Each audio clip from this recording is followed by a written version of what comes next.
With your permission, Professor, I would like to jump straight into the conversation. So a very good morning to you and a very good evening to you from Delhi. The Rise and Fall of the East. I have the Kindle version of this. This is a very interesting book. It's not a very large book at 436 pages, but I've read it in bits and pieces. I picked up chapters to read, and then I kept on coming back to it, and I finished it. But the interesting thing is that for a book which has around 70 pages of references, it generates a lot of ideas. It goes deep, and then it comes back to 2024. You can read the book, and at times it feels that you might be reading news about China. So congratulations on writing a book which goes deep, but also goes wide.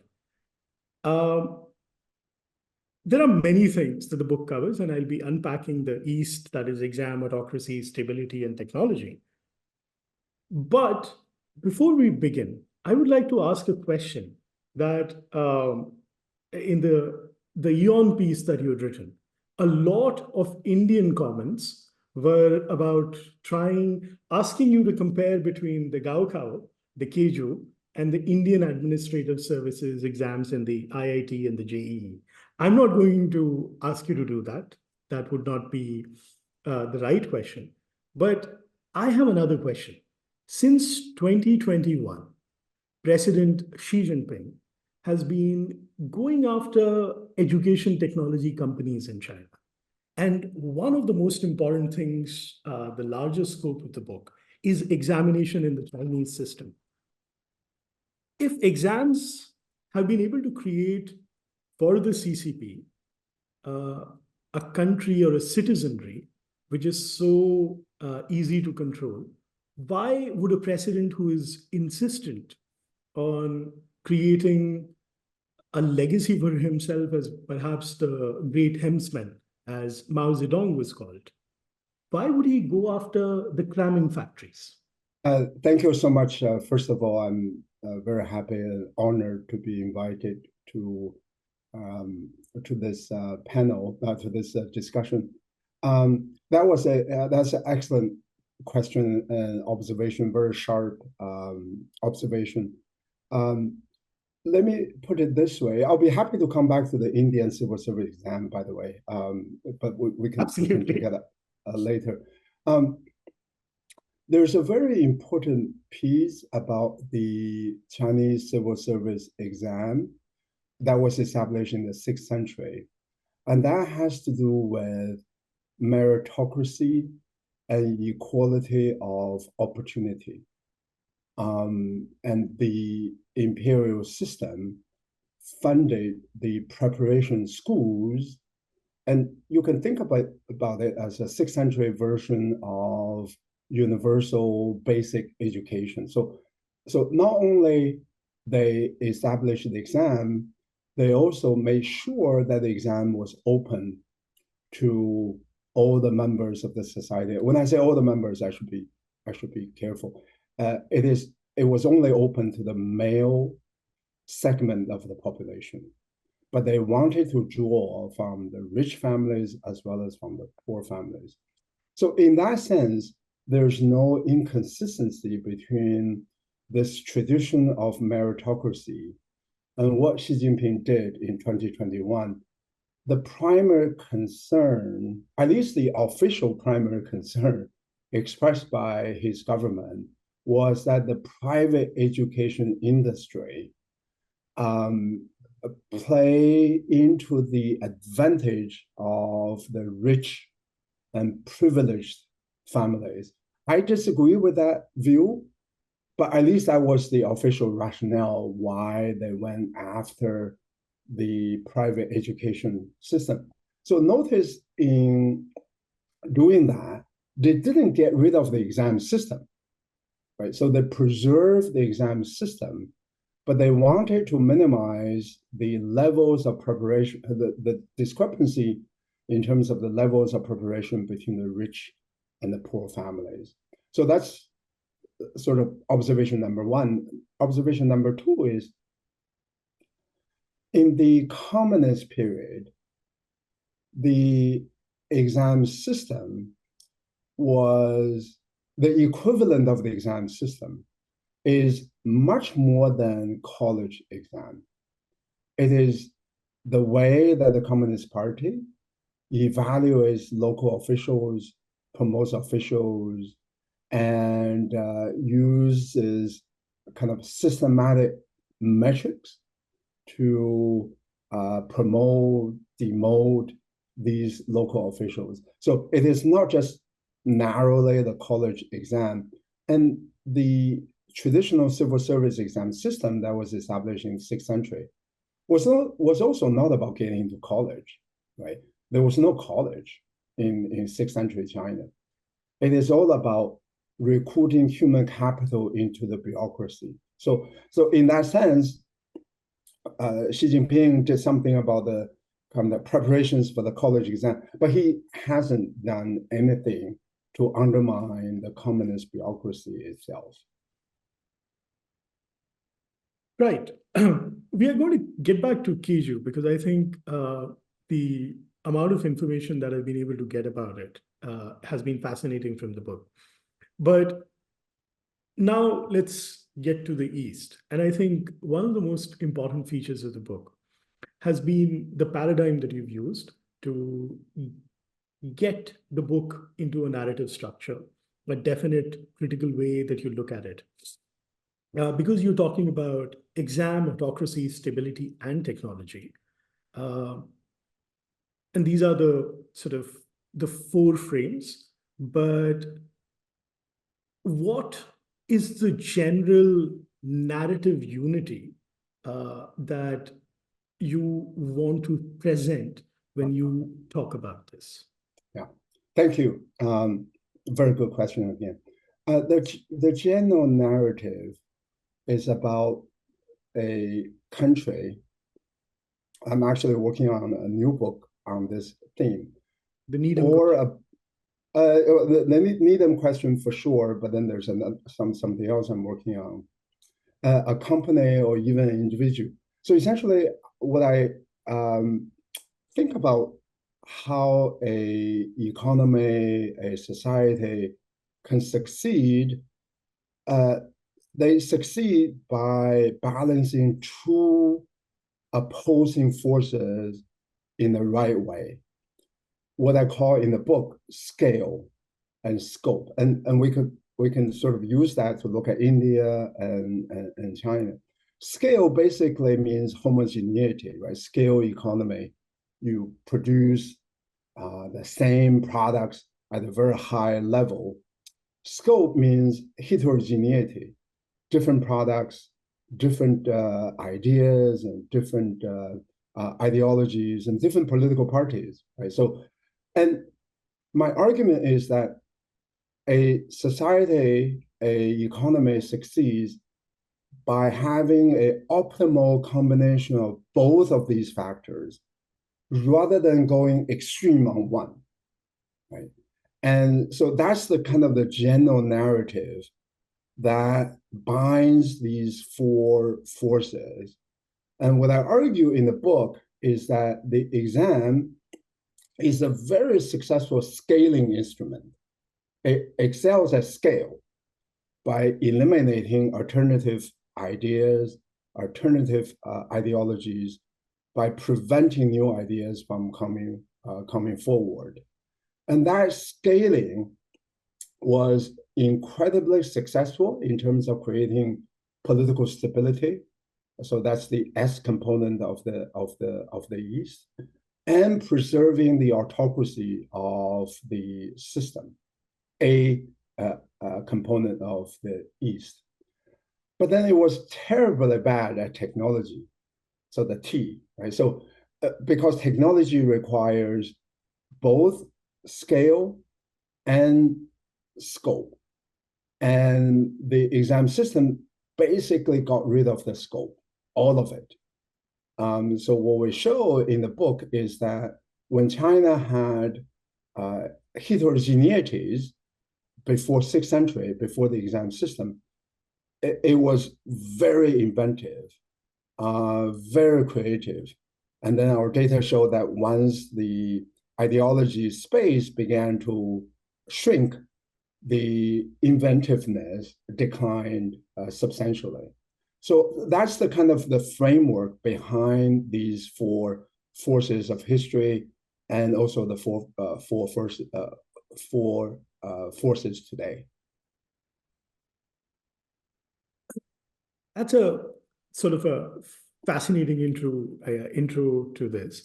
I'm now going to be quoting from the book. It's a slightly large passage, so please bear with me. Keiju penalized collective actions, and its norms impede a path toward Chinese democracy.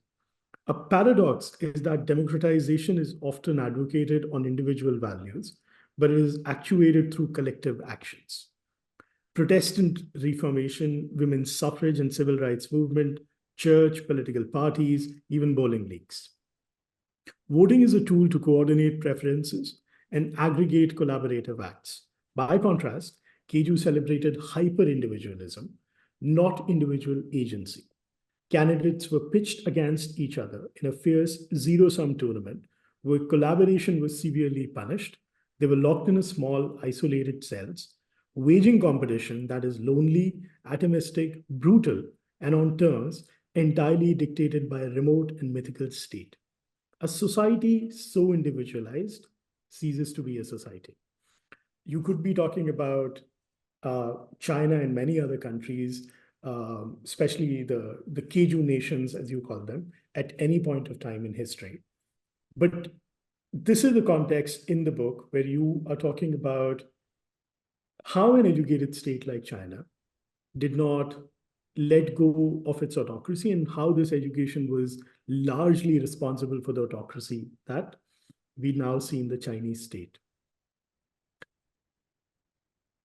From there to the CCP now, from 1949 to 2024 and possibly beyond, how has CCP been able to use this characteristic of history, considering that for the longest period of time, the first man to lead it for the longest time was a person who prided himself on a very revisionist reading of Chinese history.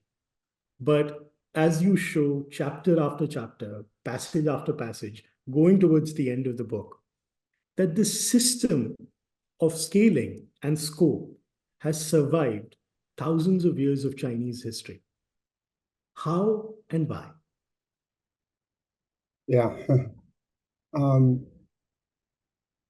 So the communist China also is or should be characterized by substantial stability.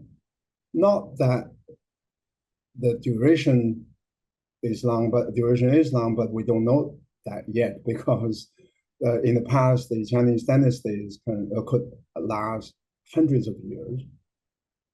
The Chinese system is about 74 years old. The Chinese communist system is 74 years old. It has already surpassed Soviet Union, the first communist country in the world. I say it's stable, especially relative to its performance. And the performance here is defined in two ways. One is bad performance, Great Leap Forward, Cultural Revolution. The great Indian philosopher, economist Amartya Sen argues very convincingly that, yes, India didn't achieve poverty alleviation at the fast rate as China did, but India would never have committed the kind of calamities such as the Great Leap Forward and the Cultural Revolution, because it is a democracy. So in my book, I define democracy as a political system that has more scope. So it survived that. Great Leap Forward happened in 1957. Cultural Revolution happened in 1966 to 1976. It also survived good performance, right? So I think many people would be familiar with the theory called modernization theory. The idea of modernization theory is, as a country grows its economy, as the living standard improves, as the size of the middle class gets bigger, then the country transitions from autocracy to democracy. That happened in Taiwan, that happened in Korea.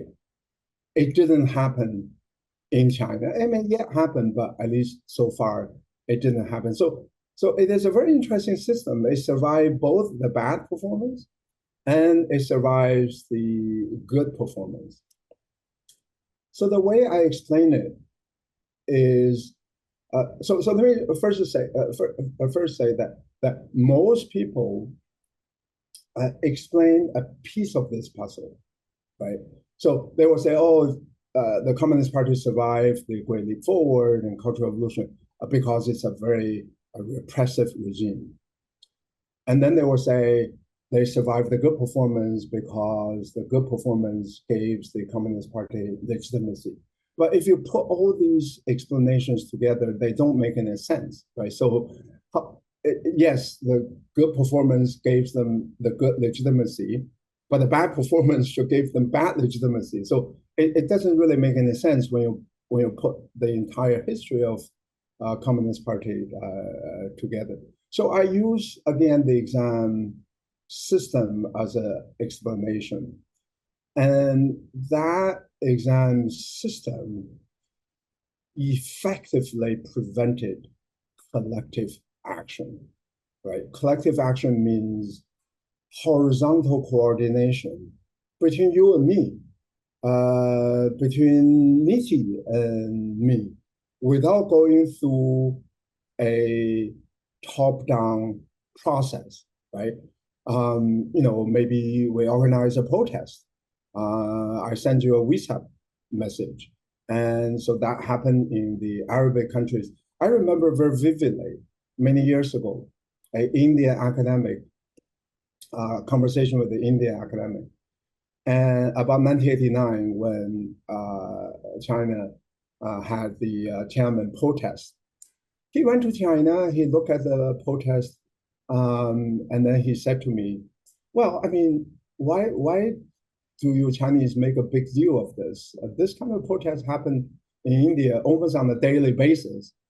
He was probably exaggerating, but maybe there was some truth to that, right? So protests happen in India all the time.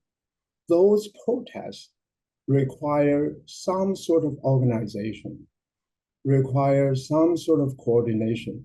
You cannot possibly have so many people coming out to the street simultaneously without any organization. What the Keju system did is that it eliminated any possibility for that type of organization and coordination. So it is incredibly effective because it is not because the Chinese people are not unhappy about the situation. The COVID controls in 2022, the lockdown affected hundreds of millions of people. But everybody knows if I come out and protest, I'll be the only one. Right? So what I said in the book is that even if you have high degree of anxiety and anger, if you act alone, by definition, you are the weaker party relative to the state, right? So suppose 25 million came out, suppose 30 million came out, then the situation would have been very, very different. So a lot of it is actually psychological, is cognitive. So you kind of get stuck in this cognitive situation. And you can actually say that it is a cognitive coordination among the people that prevented them from organizing a collective protest. Right. So there's a lot there that, I mean, to answer your comment about the protests in India, perhaps we have Protestant India on the same scope, but not the same scale. But yes, protests definitely keep on happening. I'm going to stick to the scale and scope because one of the things that you sort of a thesis that you developed, which comes from two other economists, and I found it very interesting in how the bureaucratic control is exerted in scale and scope. You talk about the M form economy and the horseshoe or the U form economy. For a lot of people who are not aware about this, because I think the argument in the book is that the M form and the U form economy, they are better at distributing the conflicts, much better. So I think USSR, the erstwhile USSR is an example of the U form. And China is the example of the M form, which kind of takes away a lot of pressure.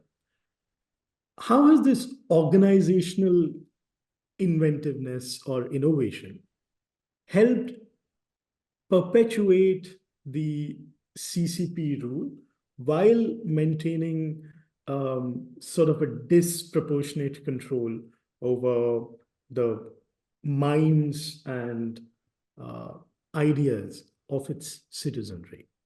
Yeah. So now we are talking about sort of this M vis-a-vis U forms of organization. And thinking back, what I should have said probably is the following. China has a M form economy, but a U form political system. So may I stop you there for a minute? Yeah. Are you saying this like it's an M form economy and U form political system now? Or would you say that it has existed since the founding of the CCP? I think today, say 2024, the economy is much less of a M form under Xi Jinping. The politics is much more of a U form than before. So I should always stipulate that when I discuss the reform era, I kind of don't include the current period as reform era, and we can come back to that later. Right. I think Xi Jinping has reversed many economic reforms, including the system that the reformers came up with in terms of economy, in terms of politics. Whether or not China had an M form economy before the reform, and for the audience, the Communist China was PRC was founded in 1949, and usually we divide the period into before reform, which is 49 to 78, and then after reform 78. In my book, 78 to 2018, 2018 to now, basically kind of reversal of reform. Okay, so these are kind of the three time periods. The M4 economy began in China before reform, and partially as a result of the Great Leap Forward.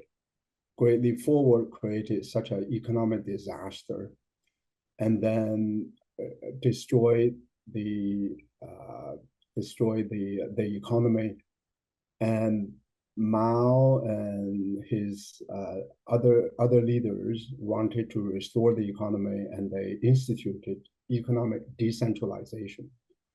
But then Cultural Revolution happened, so that also kind of destroyed the economic normalcy.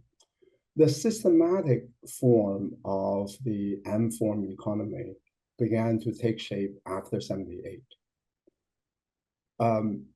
So in that type of system, so going back to kind of basic idea of central planning, in a centrally planned economy, the central government is responsible for allocating products, both to the companies as well as to the consumers.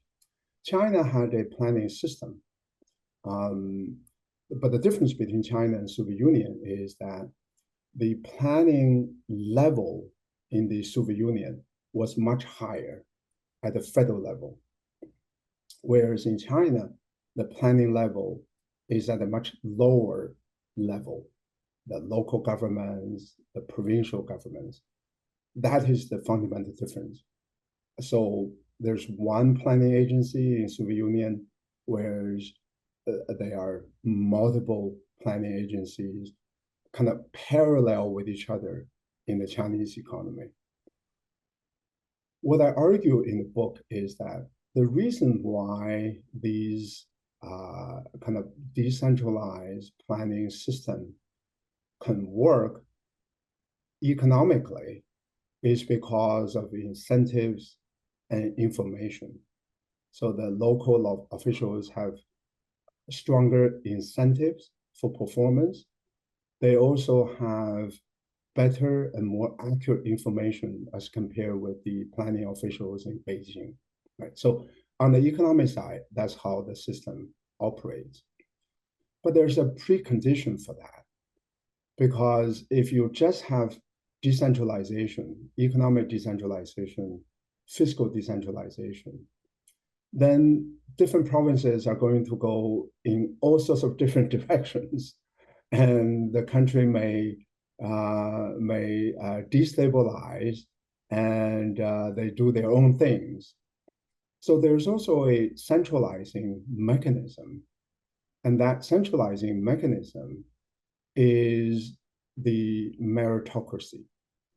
The central government has never decentralized personnel control, right? So even if you're a local official, your performance is reviewed by an agency in the central government. But that still is not the end of the story, because a local official, does so many things. How do you evaluate the local official? And this is where the reform era really, really is different from the previous era, as well as from the era under Xi Jinping. From 1978 to 2018, the only thing that mattered was GDP. Nothing else mattered. So now you have one metric that you can compare an official from one province with another official from a different province. So that became very systematic. That system only works when you have one centralizing metric. It didn't work before the reform era because they had multiple objectives. It is not working now because Xi Jinping has downgraded the GDP. He has elevated other political objectives. As soon as in a system like this, as soon as you introduce different objectives, the system doesn't work very well. And this is common sense, right? So for companies, this is why companies have to pursue one objective, profitability, shareholder value. Once you kind of introduce different goals and different objectives, typically the system is not going to work as well, right? So I use that to analyze why the system performed between 78 and 2018, and why the system today is struggling. Thank you. I think in the book, for those who are going to watch it, and it's a recommendation that they should get the book and read it, but you kind of lay down the sort of the table. You also talk about the table with the points where GDP has a higher percentage, but incidentally, environmental conservation has been there for some time, but clearly it's not really paying off that well. You also mentioned, I mean, that's an interesting fact, that for the last, the average time spent in the provinces has come down by half a year. I found that a very interesting statistic, because it used to be almost, it could be as much as a decade at the start. Then it came down to 3 years. Now it's 2.5 years. And the president of China has no limit anymore. So that's an interesting Yeah. correlation. Um, Professor, I'm going to go back to Keiju, because one of the interesting scaling points in the book, and it comes right at the start of it, not exactly at the start, but startish, is you talk about the three sort of counterintuitive emperors, or three, call them rebels, if you will, who helped scale up this examination and made it a perfect tool for autocracy. And this is where we move away from the E part to the A part. Of course, Wu Zetian, the first and the only female emperor of China, is there. Sui Wendi, the founder of the very short-lived, but perhaps one of the most important dynasties in China, the Sui dynasty, and the founder of the Ming dynasty. A and this is a sort of a longer question, but would Xi Jinping be the fourth one who adds to the innovativeness of examination and autocracy? I don't think so. I think those three emperors were path-breaking creators and perpetuators of this system that has shaped Chinese ideas, ideology for 1600 years, give and take. She is more of a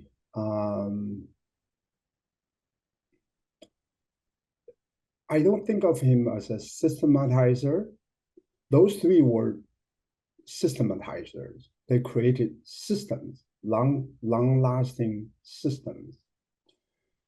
Xi's rule is far more personalistic than his predecessors.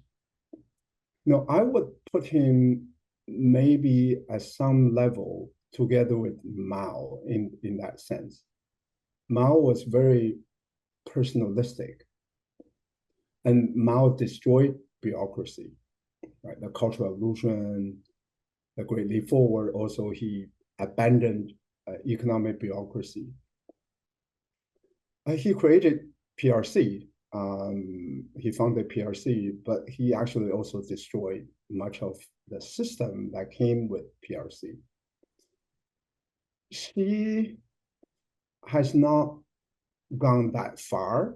I mean, he hasn't launched kind of Cultural Revolution type of campaign. But the thing that we need to keep in mind is Chinese economy now is the second largest in the world. It is a technologically complex economy, very globalized. A lot of the Chinese are studying abroad, residing in other countries, going back and forth between China and other countries, trade with India, trade with Japan, with Korea. So, and with US, China is no longer as isolated as it was during the Mao era. So for Xi to reverse that complex a economy, he hasn't completely done it. So let me be very, very clear about that. But he has done quite a bit of a reversal. That takes a lot of energy and power. And I think you can argue that he has that. But the net result of all of that is that he has weakened the system. Look at what he has done recently. The foreign minister just disappeared. the defense minister, it's just not imaginable in any other normal country.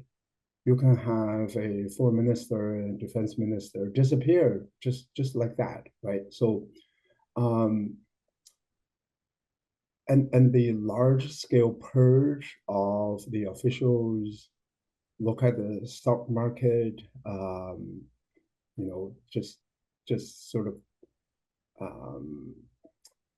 the chaos and the psychological lack of confidence, and the COVID controls decimated the Chinese economy. So there's a lot of the damage that has been inflicted on the Chinese economy, but more importantly, on the system that has come to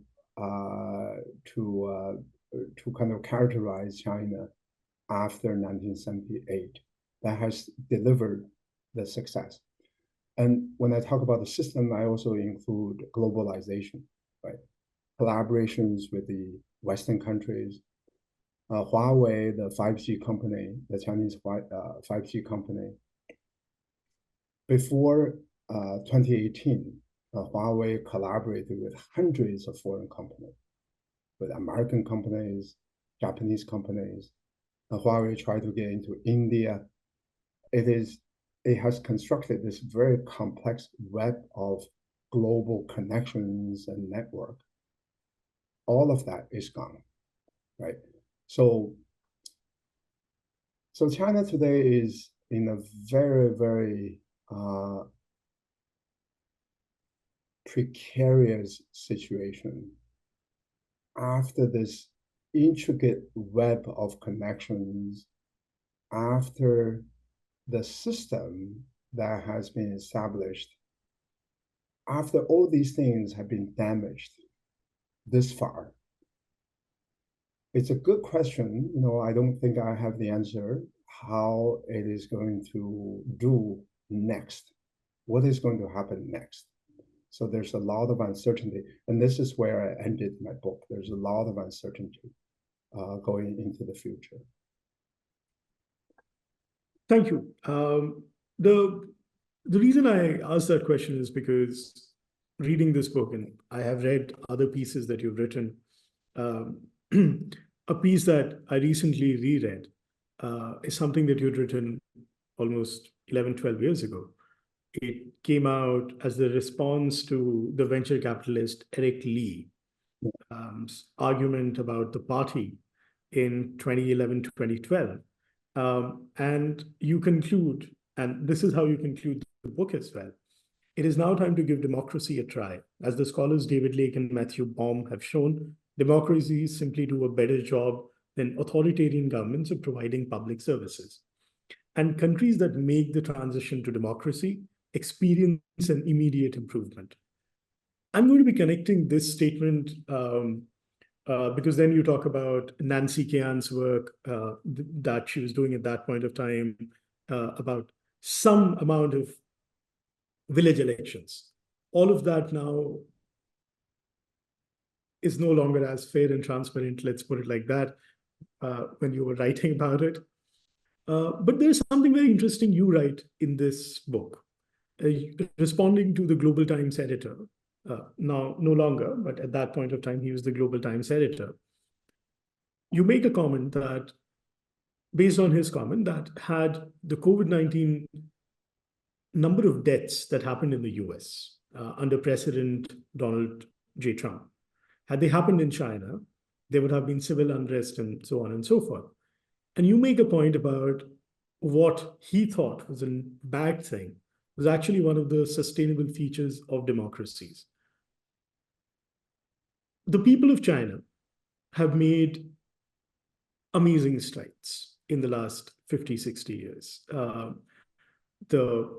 The academicians, the innovators, the technology people, and anybody who argues that the Chinese innovation will be stifled because it is an autocracy, as President Joseph R. Biden argued in 2012 while he was vice president. I don't think he argues that anymore, looking at all the restrictions he's putting on China.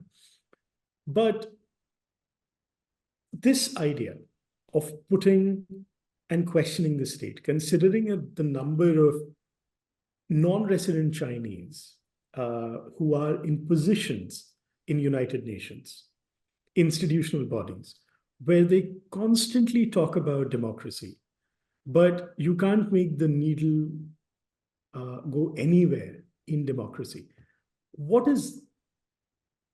Is this the contradiction of the long history of Keju?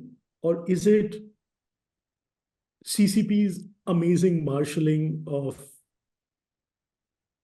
resources at its command? So there's definitely, we should credit the CCP with resource mobilization, marshalling ability. You know, when you launch a big project, you know, satellite and you know, infrastructure, you need scaling. And India, as a democracy, has struggled with that, and China doesn't struggle as much. So I gave ample credit to this marshalling power. But here's the critical issue. You can use that marshalling power to do good things. You can also use that marshalling power to do bad things. And then it becomes a random draw whether or not that marshalling power delivers in the end, in the long run, right? So here's the problem that we have to think about. Yes, China has produced this kind of amazing economic growth in the last 30 years and 40 years. They have built highways and all of that. You know, by the way, India is beginning to do that. So there's evidence that a democracy can do, maybe not at the level that autocracy does, but if you get certain things right, you can still do it. Okay, so for sure, you know, China can do these things. But going back to what I said before, and when I quoted Amartya Sen, China can also scale to such a level as to produce the Great Leap Forward and the Cultural Revolution. So as a neutral analyst, you kind of have to pick and choose, right? Do you choose a system that has the capacity to do incredibly good and also incredibly bad? Or you choose a system that struggles to do good and bad? I think this is a fundamental question that all of us have to think about. You know, I'm not saying one is necessarily better than the other. But what I'm saying is that a lot of people don't think about that issue that way. A lot of people think, oh, India cannot build highway, therefore India is bad. China can build highway, China is good, right? If you put it that way, well, yeah, that sounds reasonable. But if you put it in the way that I put it, which is, yeah, India cannot build the highway the way, by the way, I should say China has built too much highway. They have overinvested. Look at the debt to GDP ratio, look at the empty cities, right? But putting that issue aside, if you put it the way I put it, yes, China can produce highway, but it can also produce Great Leap Forward. Yes, India cannot produce that many highway, but it also cannot produce Great Leap Forward. Then the choices become a little bit trickier, right? You may still choose the Chinese system. That's up to you. You may choose the Indian system. It's also up to you. But what is not right is not to think about this issue in the way that I described it, right? So, a lot of people say I'm a basher of China. That's just not right. I'm just sort of framing the choices more logically and more clearly. It is up to you. It's up to everybody to say, okay, which system is better. What I want to do is to provide the full information for people to think about their choices. And I can put myself in that situation.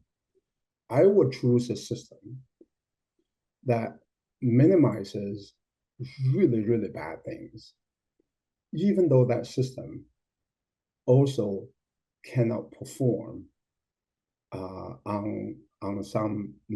That's my personal choice, but that's just me.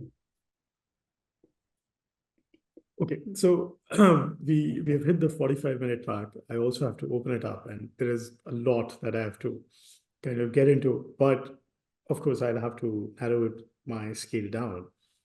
I'm going to come to a very interesting. There are a few funny anecdotes throughout the book, but this one has stayed with me. In fact, I've made multiple notes. I'm running through notebooks here on the book. This is the one that I wrote down. Fan Jin, and Fan Jin is a novel, if you can put it like that, and the creator Wu Xingji, 1701 to 1754. It's a very interesting thing. This person goes through a level of academic success after a long, long time, and then when he finally makes it, he goes mad. And this is a great sort of a comparative tool to the ability to control that was given to the state. Because if you wanted to be a candidate, one of my favorite novels growing up was the Tang Dynasty detective, uh, Judge D. And in Judge D, the minute there is a candidate who comes up, so the candidate is treated much better by Judge D's lieutenants, Taugan, and um, uh, I'm forgetting the other name. But so this was the thing. If you were a candidate, you got an automatic respect. So Yeah. in this novel, the father-in-law beats the candidate, but then the minute he becomes an officer, a minor official, Yeah. and others tell him to beat him to get him back to his senses, he refuses to do that because he's now a minor bureaucrat. Would you say that this comparative tool that the CCP has used in using GDP as a benchmark has kept all the possible, possibly intelligent people who could have misbehaved against the system? Is it a tool for keeping them in check? And now that GDP has outlived its usefulness, because you just said, where do you build the next city? Where do you build the next bridge? What do we do? Because you can't clean the air as a competition. So what happens after this? And I would also want your perspective on this from the technology point of view, the much vaunted Needham question. So when we say GDP, we're talking about a very specific way to perform. And in the Chinese context, it is really about pursuing that number. And you can sort of perform in a very antisocial way by polluting the air, by over investments, by doing all these things. So I don't think it's the end of economic development per se for China. China is still a middle income country. There's a long way to go from the Chinese level of per capita GDP to Japanese level to the US level. So there's a lot of room for China to catch up with the most developed countries in the world. So I'm not going to say that's the end of the economics. What I do believe is to go next, China needs to invest in its people, education, public health, retirement, pensions, old age, things like that. And China needs to take care of or reallocate resources more in the direction of the rural area rather than concentrate its resources in Shanghai and Beijing, the big cities. You know, I'm a professor at MIT, so I'm a fan of technology. But on the other hand, does it really make sense for China at its current per capita GDP level to invest more than 2% of its GDP in technology? And especially, does it make any sense for China to try to recreate the semiconductor global supply chain? That can cost trillions of dollars. You can just buy it on the international market, provided that you get along with the Western countries. So if I'm an economically rational leader of China, I look at the country as a middle-income country, still trying to catch up with the developed countries. I'm resource constrained. There are a lot of issues in the rural area that I need to take care of. My first priority is not going to be, oh, let me take over Taiwan tomorrow. Let me, take care of the South China Sea. Let me challenge the United States. That's not going to be my priority. My priority is going to be economic development.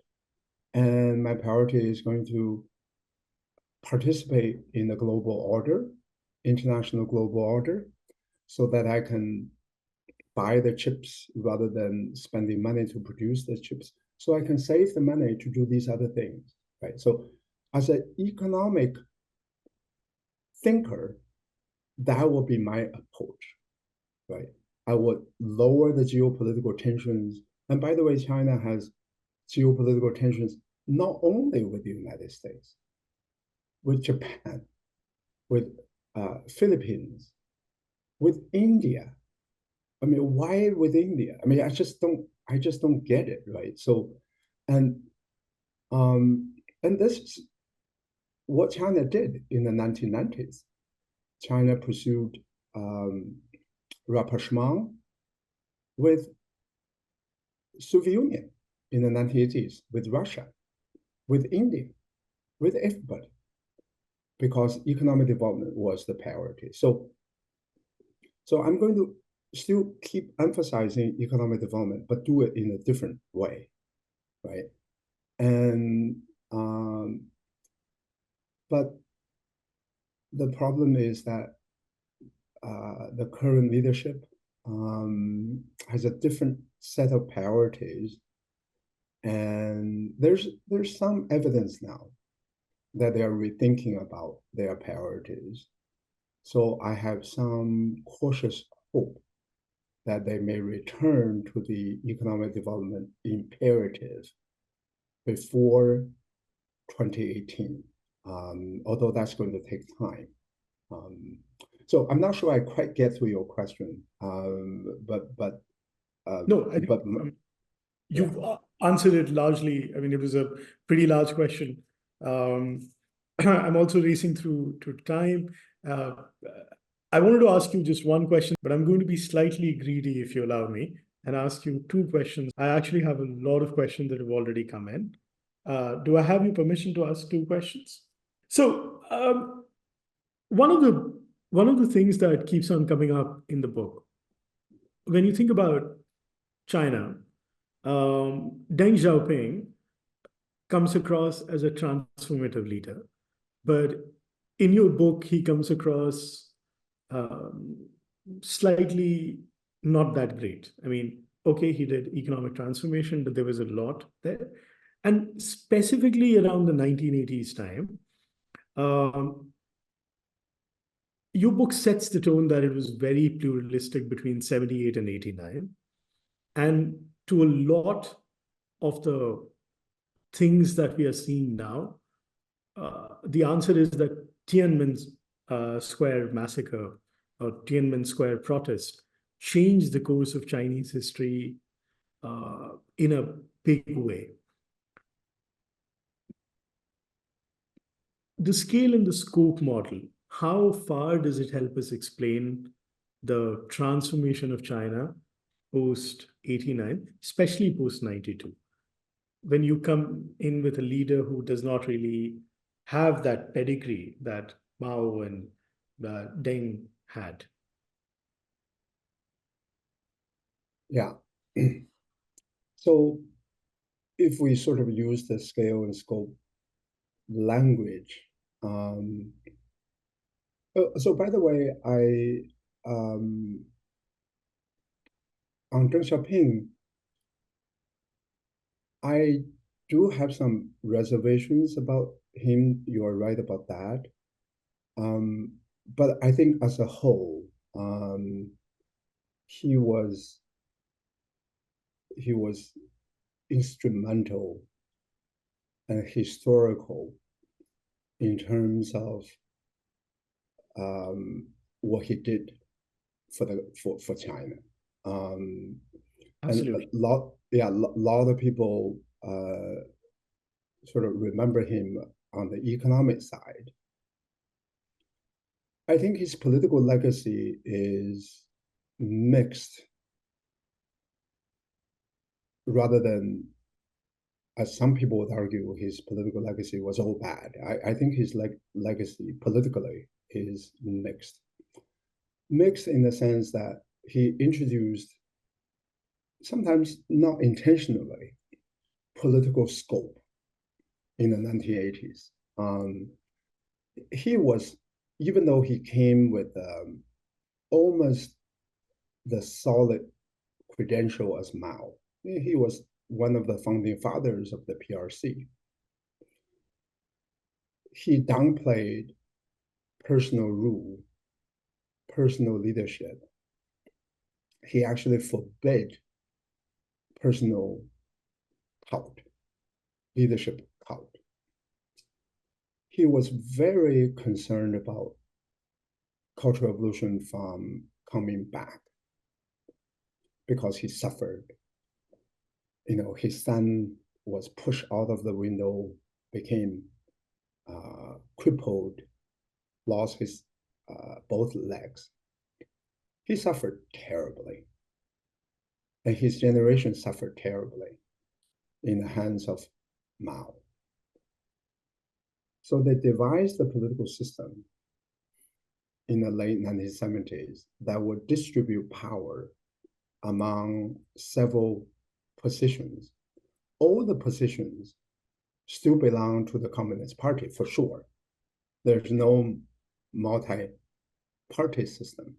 And he was fiercely opposed to multi-party system.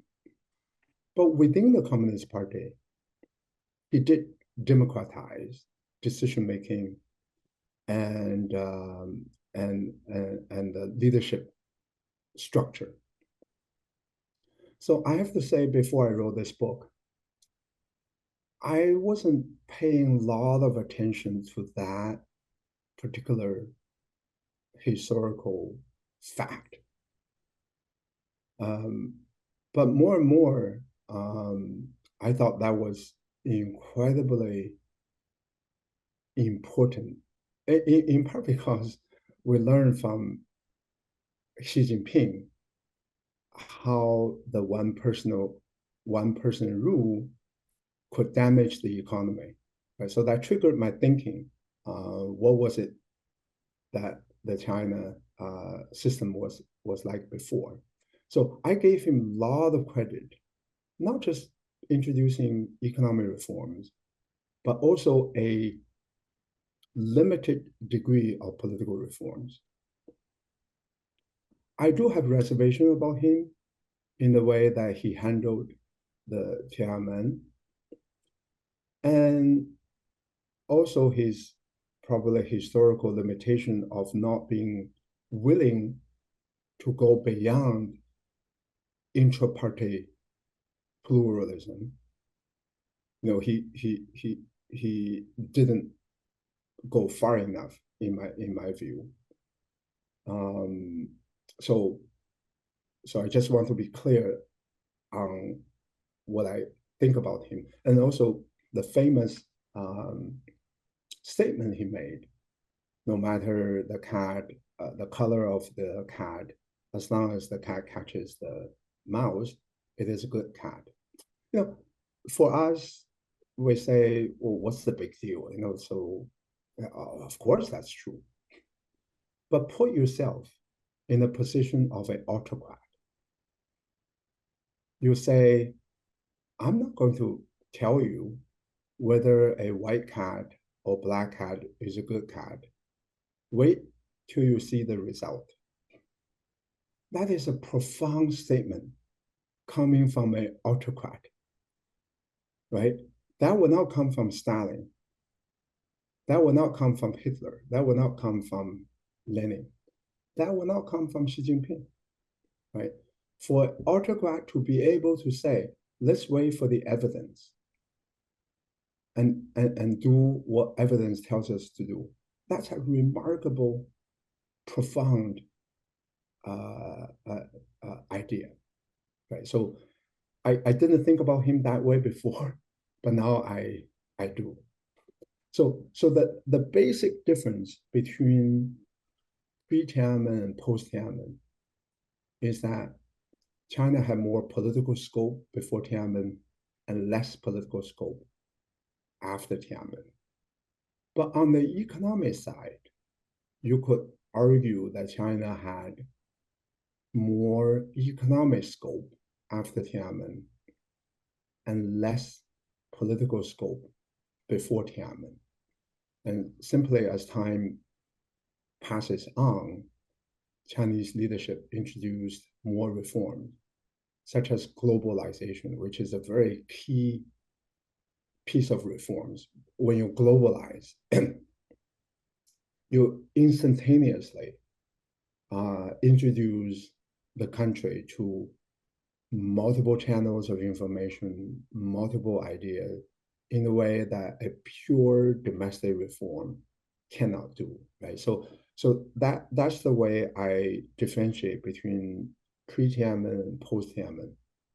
And as I said before, now you have less political scope and you have less economic scope today. So I would argue today is the least open era in the last 40 years of Chinese history. It is not quite yet Cultural Revolution, but as I said in my book, Chinese economy is like South Korean economy, but Chinese politics is like North Korean politics. That's just that's not going to be a durable situation. Right. A very quick comment, and then we can close it. One of the most important things that you've argued in the book is about East and examination. I'm going to come back to it. Technology plays a part. But the demography. There are estimates, the Shanghai Academy of Social Sciences posits that the Chinese authorities might have been overcounting people for some time. The women are no longer holding half the sky. So in all of this, if the country gets old, the gray economy sets in, how does the Chinese Communist Party continue to exercise its hold over the country by using one of the most important things in its arsenal, examination? Because at the median age of 37, perhaps for the next 20 years, but after that, not a lot of people will be taking exams. So what happens then? Is it sunset of or to quote Gabriel Garcia Marquez, the autumn of the patriarch? So let's also remember the history of this. Many people, many international observers and economists praised China for its ability to control population. Absolutely. Paul Ehrlich. Yeah. And trashed India for its inability to control population. It turns out that, so going back to the Amartya Sen's observation,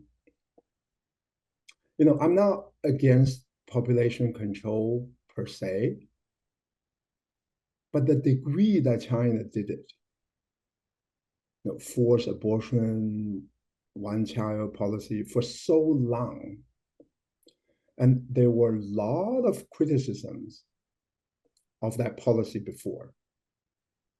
Chinese economists have been arguing for years that this was damaging the Chinese economy, damaging the prospects of Chinese economy for years and years. But because of the autocratic nature of the system, they never listened. So one piece of interesting history here is, in the late 1950s, a Chinese economist proposed moderate control of population. And Mao, who believed in big population, fired him from a Peking University professor. He ignored his advice. Just imagine if China put in moderate population control in the 1950s, 1960s. It would have avoided this draconian population control they put in the late 1970s. They would have avoided this just incredible length of the control. The reason why it was so draconian, it was so lengthy, was because they believed that they made a mistake of overpopulation before. So you have to kind of correct the past mistakes. This goes back to the point that I was making earlier. Yes, an autocracy can do things very effectively in both directions. Population control is an example of that. So on your point about what to do next, I honestly don't know. This is an unprecedented situation for a country to have this level of demographic decline at this low level of per capita GDP. Japan, Germany, South Korea, they all have demographic challenges, but they are much richer than China, right? So India now has higher population growth rate, right? Which is sort of what you expect for a country the level of Indian per capita GDP. So China should be producing more children than it does now, given its level of per capita GDP. The only hopeful thing I want to say is that this demographic decline is happening in the era of robotic technology and AI. So that may cushion the blow in a way that it wouldn't if this demographic decline happened 10, 20 years ago. So that's issue number one. Issue number two is that compared with India, I think China still has an edge, although that edge is shrinking in terms of education of its labor force. One thing I have consistently criticized India for is its failure to invest in basic education. And I think, correct me if I'm wrong, I think Prime Minister Modi has stepped up on this issue, maybe more than the previous prime ministers. I think Indira Gandhi did the worst in terms of this particular issue. Yes. And she overinvested in tertiary education, underinvested in basic education. I think it started with the first prime minister, her father, Jawaharlal Nehru, our first prime minister. And I think it continued till her regime. I see. So I have always pointed out the right China model was investing in basic education rather than looking at the roads, looking at the highways, looking at the airports. And unfortunately, that argument has fallen on deaf ears, both on the Chinese and also to some extent on maybe on the Indians, because they always look at China as an example of infrastructure success. So, but for a poor country, the more you invest in infrastructure, the less money you have in basic education.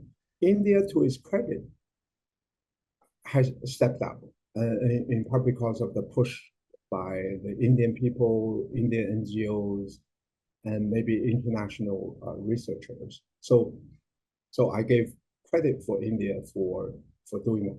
That's the right economic development model. But the gap between India and China was so big before. Even though it's closing, there's still a gap, right? So if you look at women's labor participation, China still does better than India. If you look at the basic education level, China is still better than India. So even if India has a population edge, it doesn't necessarily have a human capital edge. Right? So I worry about the demographic situation in China, but I don't worry about it to the extent that a lot of other people worry about it. Right. And on that note, Professor, this has been one of the most informative, an hour and 15 minutes on China, but thank you very much. Thank you. Thank you so much. Bye-bye.